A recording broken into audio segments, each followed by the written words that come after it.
Let me tell you something you already know. The world ain't all sunshine and rainbows. It's a very mean and nasty place, and I don't care how tough you are, it will beat you to your knees and keep you there permanently if you let it.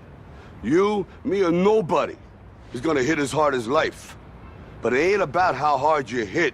It's about how hard you can get hit and keep moving forward. How much you can take and keep moving forward. That's how winning is done. Now, if you know what you're worth, now go out and get what you're worth. But you gotta be willing to take the hits and not pointing fingers saying you ain't where you wanna be because of him or her or anybody. Cowards do that, and that ain't you. You're better than that. It's fair to say that we all have shit to go through, right? I mean, who can raise their hand and say with complete sincerity that they're happy with where they are in life? Even though I don't normally indulge in generalities, I'm gonna take a swing and say that we don't spend our Saturdays being served margaritas on the shores of Cabo, Mexico. In all likelihood, there's some part of us that we're not happy with, and that won't change until we find a way to fix it. Understandably so, in my opinion. I mean, who doesn't want more freedom of movement, more financial security, more peace of mind, more friends in their own life, and less war and famine on Earth? In a world where so much is already wrong, both with others and ourselves, how could we not hunger for better? The only trouble with this is, regardless of the scale of our desires, something or someone stands in our way, which makes us reevaluate how much effort our endeavors are actually worth. Worst case scenario, we may simply grow overwhelmed because we tried and we're tired of fighting. I wish that I could say that I didn't understand it, that it was as easy as telling people to get over themselves and pull themselves up by their bootstraps. But that sort of rhetoric doesn't actually help anyone, especially when someone is already in a mental rut. Everybody has a breaking point, and yelling at a brick wall does nothing to weaken the mortar. As I say on my gaming channel, however, the hunt ends with you. Even if we can vividly imagine ourselves at the end, sometimes we need to know when to walk away from a game and let our minds recover. As we imitate Don Quixote swinging at windmills, our mix of wasted energy and labored breath becomes evidence to us that we're not strong enough to do something, when the reality is simply that we need to take a little break. If we truly believe in something, there's no shame in falling into a momentary retreat, so long as we never add the word surrender to our vocabulary. Even as I sit in my room typing this, my head fills with dreams of the day that I'm able to stand on my own, to be financially sound enough to walk beyond the confines of my parents' home, braving a new tomorrow, along with all the pleasures and pains that come with it. As a lot of us can relate to, I hate that I haven't left the nest yet, that I'm not in a position financially where I can afford a home or a car or even groceries. But I also know that sitting around complaining won't do me any good. There's a couple things in my life that won't come to pass until I make it so. One is a live-action anime universe that I've been talking about with my friends for years, and the other is the improvements to my living situation that only I can take the steps to furnish. I might not have the power to remedy the disparity of wealth distribution in America, but I can honor the autonomy that time has given me, and do what little I can to carve my future. Our problems are the property of nobody but us. It sucks to say, and it's even worse to experience, but ignoring our issues doesn't make them go away. At a certain point, we get sick of our problems not disappearing, of our lives being just as fucked up today as they were yesterday.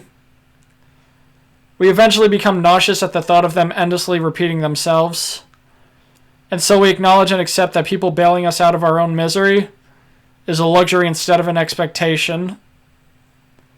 While there are certainly some problems we can't solve on our own, there are some issues that lie in our way that only we can be expected to solve. Personally, I blame anime for giving me naive ideals, such as having hope for the future and redefining our limits of what we once thought was possible.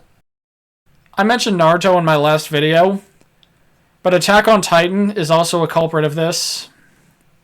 Though in my defense, when you have a first opening as good as they do, it's hard not to believe.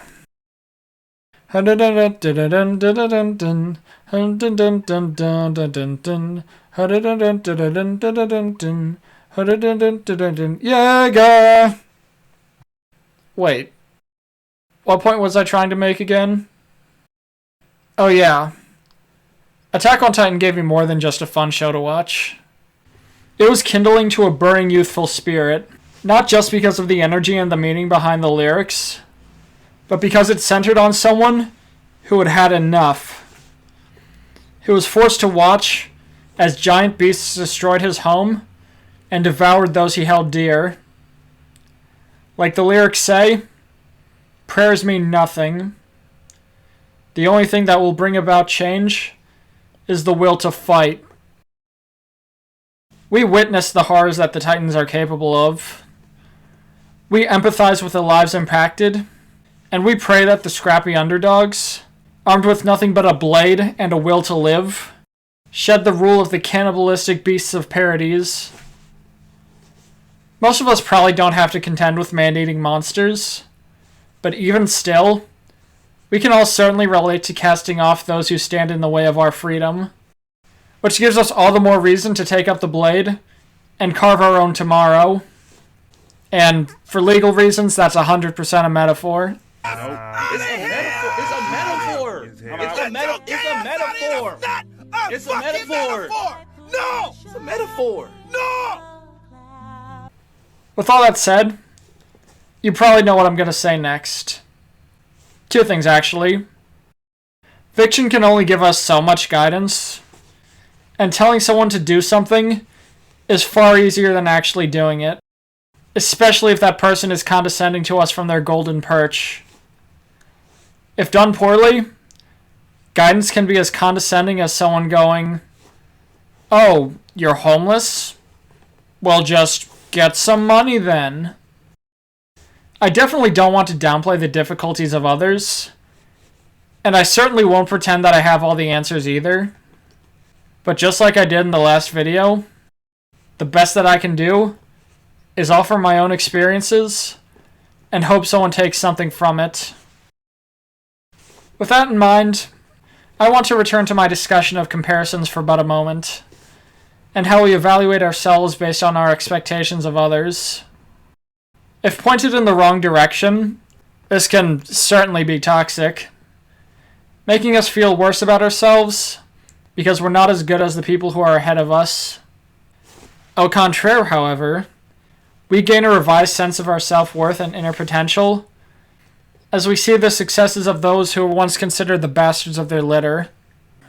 Even though I was never considered such in my home, at least not openly anyways, I certainly wasn't someone who was a natural at everything I did either.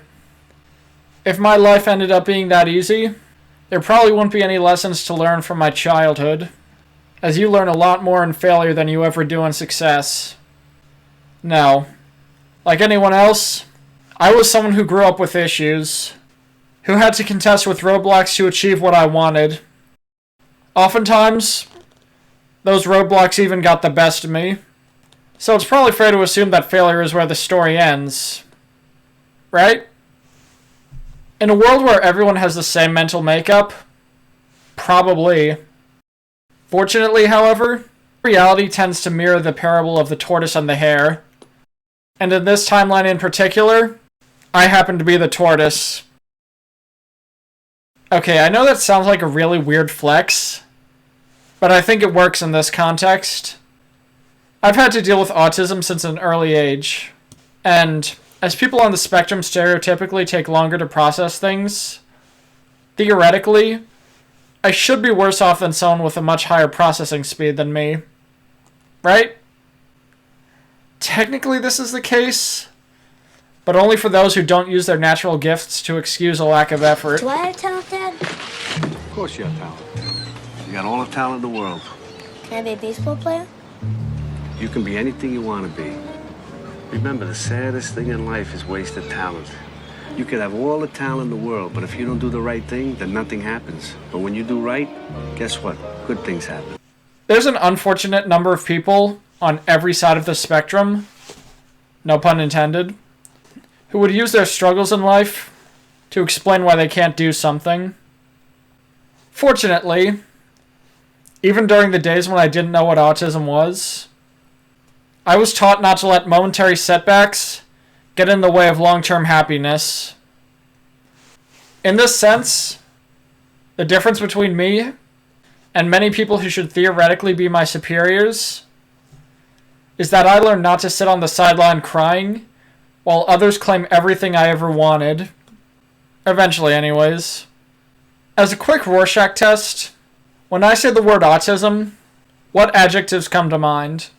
Slow, creative, difficult, brilliant, burdensome, emotionless, compassionate, useless, finally, focused. Hyper-focused, even. I know other people might give different answers, but these are all words I've used to describe myself over the first quarter of my life. From the time that I was 5 to the time that I was 23, a contrary concoction of adjectives bubbled in my brain. Self-doubt collided recklessly with a restless mind, until I couldn't tell which descriptors were true, and which were born from me being my own greatest enemy. Unfortunately, due to a mix of an overactive imagination and a feeling that something wasn't quite right with me, I naturally believed the negative ones and assumed the positive ones were simply sweet nothings. As the mind often does as it pleases, no force but time could parse self-awareness from self-hatred, and by the time we learned that we hated ourselves for no reason, oftentimes the revelation comes 10 years too late. That might be a bit hyperbolic, but you get what I mean. Again, I understand the stigma that revolves around people who are on the spectrum. The widely held stereotype that neurodivergent people either can't take care of themselves or have more trouble processing information at the same rate as everyone else.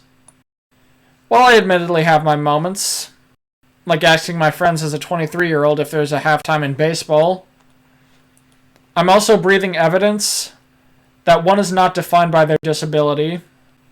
Indeed, as I've come to find success in schooling and satisfactory answers in life, I've found that with the right support system, it is not our limitations that determine our value, but our resolve to persevere when others would write us off. Indeed, like any other person, it is both our actions and the vigor with which we undertake them that determines our worth. We cannot choose our circumstances, how our brain functions, or what complications we encounter in life. But we can choose, however, to understand, adapt, and even be motivated to succeed by our perceived deficiencies, not only so that we find success, but so that the road becomes easier for those who succeed us. Despite the connotations that some might assign autism, high functioning as mine may be, I've been defined by my work ethic since my formative years, to the point where I carved a colloquialism for myself. Where I lack an aptitude, I make up for an attitude. While I can't speak on the degree to which my disability has helped and hampered my life, I can say that I've regardless found success in my earlier years that showed me my limitations were never as great as I imagined. As a high schooler, I not only graduated with magna cum laude honors, I also spent 4 years as a member of the wrestling team, enduring both the pain of conditioning and the yelling of coaches to do something that I loved. I wonder how much of this would have happened, however, if my parents told me that I had autism as a kid. Even though I didn't have the words to explain my feelings when I was younger, I nevertheless already had to constantly contest with feelings of inadequacy. Ever since I was 5, there was something burning within me that said that something was wrong with me. And as there was no pedigree to assure that my fears weren't warranted, I tricked myself into concluding that everything I said about myself was true. If my feelings of inadequacy were compounded by the revelation of some outside factor, then of course I would have made that the culprit instead of blaming it on a lack of effort. Oh, the poorly timed jokes I would have made at my expense. The number of times I would have written my failures off as autism's fault. All potential accomplishments, past and future, that would have been lost to time. If I ever realized how much of an underdog I was, perhaps this series wouldn't exist today. Perhaps I would have given up at some point along the way. I already had the idea that I was a loser in my head. I might as well have used a neurological condition to justify my pre-existing bias. It's not my fault. It's the neurological disorder I've had since birth. As these words swim in my head, my thoughts become my actions. As my actions become my reality is thus molded by my thoughts, creating a self-destructive cycle of thinking that would bring about my ruin if I let it. If I decide I'm not good enough, then I become a self-fulfilling prophecy, leaving the whole world without a way forward because I never realized the value that my experiences had.